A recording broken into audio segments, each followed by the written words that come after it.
안녕하세요. 안전한 영양교육 선생님입니다. 되게 오랜만에 찾아왔죠. 어느새 시간이 흘러서 24년 임용 1차 시험이 있는 11월이 되었네요.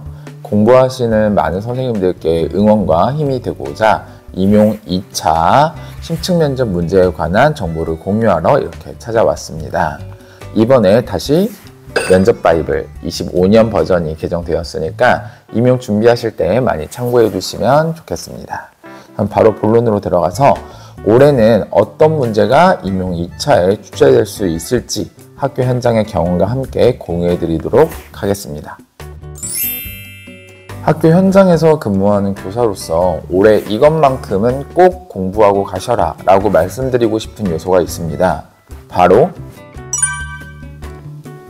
들어는 보셨나요? 학교 자율 과제, 학교 자율 시간입니다. 이 요소는 2022 개정 교육과정에 넘어오면서 이제 학교 현장에 강조되는 부분인데 사실 학교에 지금 시작되지는 않은 것 같아요. 근데 저희 학교도 이제 이걸 어떻게 반영해서 학교 자율 시간을 운영할지를 논의하자는 이야기는 들려옵니다. 그리고 교육청에서 각종 홍보 자료를 뿌리고 있고요. 무엇보다 여러 가지 교육 정책이 가장 먼저 반영돼서 시험에 나타나는 곳은 바로 장학사님들 시험입니다. 이번에 장학사 시험 준비하시는 분들이 후기를 인터넷에 막 써주셨던데 보니까 경남, 전남 여러 지역 포함해서 학교 자율 과제, 학교 자율 시간을 어떻게 운영하고 지원할 것인가에 대해 물었다고 공유해 주셨더라고요. 그만큼 새롭게 추가되는 정책, 시책, 국가 단위의 정책인 만큼 우리 임용을 준비하시는 선생님들은 모두 준비를 해보셔야 될 것 같습니다. 그럼 제가 짤막하게 개념에 대해서 설명해 볼게요. 우선 학교 자율 과제, 학교 자율 과정, 학교 자율 시간 이렇게 여러 개의 방법으로 표현이 되는데 큰 틀에서 보면은 학교 자율 과제라고 해서 이 학교에서 무엇을 더 자율성을 가지고 어떠한 개념, 어떠한 역량을 신장시키고 싶은가 핵심적인 과제를 설정하고요. 그것을 반영해서 교육과정을 짜는 게 학교 자율 과정. 그리고 그 과정 안에서 어떤 시간을 어떻게 확보해서 구체적인 수업과 교육활동을 할 것인가. 그리고 그 자율 과정을 실천하는 게 학교 자율 시간이 되겠죠. 그래서 큰 틀에서는 그냥 같다고 생각하셔도 무방할 것 같고요. 이제 우리는 이 학교 자율 시간을 어떻게 운영할지 여러 가지 상황을 대비해서 생각을 해봐야 합니다. 결국에 국가에서는 학교 자율 역량을 신장시켜서 너희 학교가 필요한 교육과정을 적절한 학교 환경에 맞추어서 해봐라 라는 거예요. 각 학교의 자율성을 더 인정하고 보장해주기 위함이라는 뜻이죠. 그래서 학교 자율 시간은 이제 교육과정 안에 창체 시간이나 일부 교과 시간을 확보해서 일정한 방법으로 할 수 있고요. 학생들에게 필요한 특색 교과를 가르치는 느낌입니다.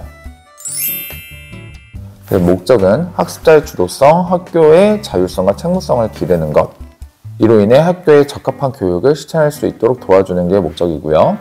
다음으로 운영 방침을 설명드리면 장학사 시험에서는 운영 방침을 물어봤다고 합니다. 이 학교 자율 시간은 교육 공동체의 원활한 논의와 협의를 통해 이루어져야 하기 때문에 민주적인 과정을 통해서 학교 자율 과제와 시간이 잘 협의가 되었는지도 운영 방침에 꼭 들어가야 하는 요소고요. 학생의 자율성, 그리고 학교의 주도성, 책무성 이러한 부분들을 고려하였는가. 그리고 학교별로 일주일에 수업 시간을 확보하여 운영하도록 하는 게 운영 방침입니다. 그렇다면 이 학교 자율 시간을 위해서 고려해야 될 사항은 무엇이냐?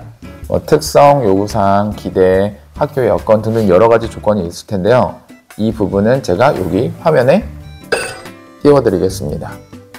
이 내용은 이번에 개정된 면접 바이블 책에 수록되어 있습니다. 참고 부탁드립니다.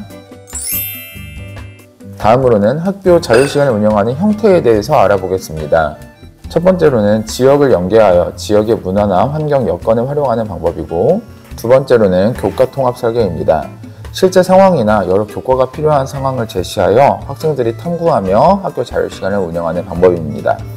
세 번째, 기초 소양 강화는 디지털, 문해 여러 가지 요소에 대해서 학생들이 기초 소양을 강화할 수 있는 방식으로 학교 자율시간을 운영하는 방법이고요. 네 번째, 학생 주도 설계는 우리가 프로젝트 학습에서도 많이 이야기했듯이 학생이 주도하여 필요한 문제를 프로젝트 방식으로 풀어나가는 것이 네 번째 방법입니다. 다음으로 학교 자율시간 편성 방식입니다. 쉽게 세 가지로 나눌 수 있는데요. 지속형이라고 해서 일주일에 시수 1시간씩 시간표에 넣어서 하는 방법이 있고요. 두 번째로는 집중형입니다. 일주일 동안의 시간을 잡아서 그 일주일 동안은 학교 자율 과제로 설정한 학교 자율 시간을 운영하는 것입니다. 다음으로 혼합형은 지속형과 집중형을 믹스해 놓은 방식인데 필요한 때 학교 행사나 특이한 체험학습 일에 그 학교 자율 시간을 써서 하루 동안 운영하는 방식이 되겠네요.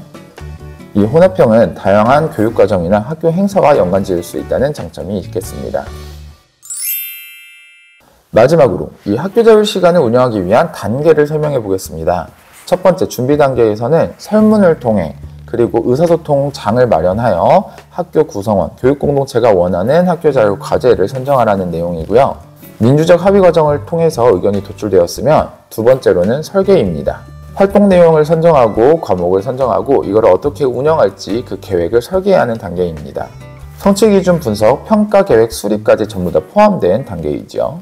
3번 운영입니다. 운영은 학교 자율 과제에 따라서 계획대로 학교 자율 시간을 운영하는 거고 그 과정에 과정 중심 평가를 포함하여 학교는 자율성과 책무성을 가지고 학교 자율 시간을 운영하고 학생은 주도적으로 학습하며 자신의 역량을 키워나갑니다.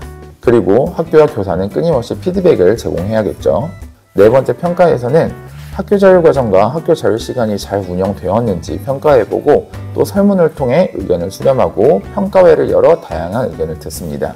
그리고 여기에서 끝내는 게 아니라 여러 가지 피드백을 주고받고 다음 연도 학교 자율 과제와 학교 자율 시간을 어떻게 운영할지 미리 논의하게 됩니다. 11월, 12월에 이러한 과정을 거쳐서 계획은 1, 2월에 잡고 그 다음 연도에는 바로 학교 자율 시간이 운영이 될 수 있게 준비되어야 합니다. 여기까지 학교 자율 시간, 학교 자율 과제에 대해서 설명을 드렸는데요. 조금 당연하면서도 복잡한 것 같기도 하고 좀 생소하기도 하네요. 그럼 선생님들이 무엇을 고민해 보셔야 하냐? 예상 문제 포인트 짚어드리겠습니다. 예상 문제 첫 번째, 학교 자율 시간의 운영 효과를 극대화하며 국가에서 요구하고자 하는 그 본질을 달성하기 위해서는 우리는 무엇을 대비하여야 하는가? 그리고 어떤 점에 유의하여야 하는가를 생각해 보아야 합니다. 예상 문제 첫 번째에 대해서는 꼭 고민해 보세요. 그리고 두 번째, 요즘에 기초학력, 학습 결손에 대해서도 이야기가 많은데요. 학교 자율 시간을 운영하다 보면 어쩔 수 없이 다른 교과목이나 수업 시수가 줄어들 수도 있습니다. 어떻게 교육과정 운영에 대비를 하여야 되는지 고민도 한번 해보시면 좋겠습니다.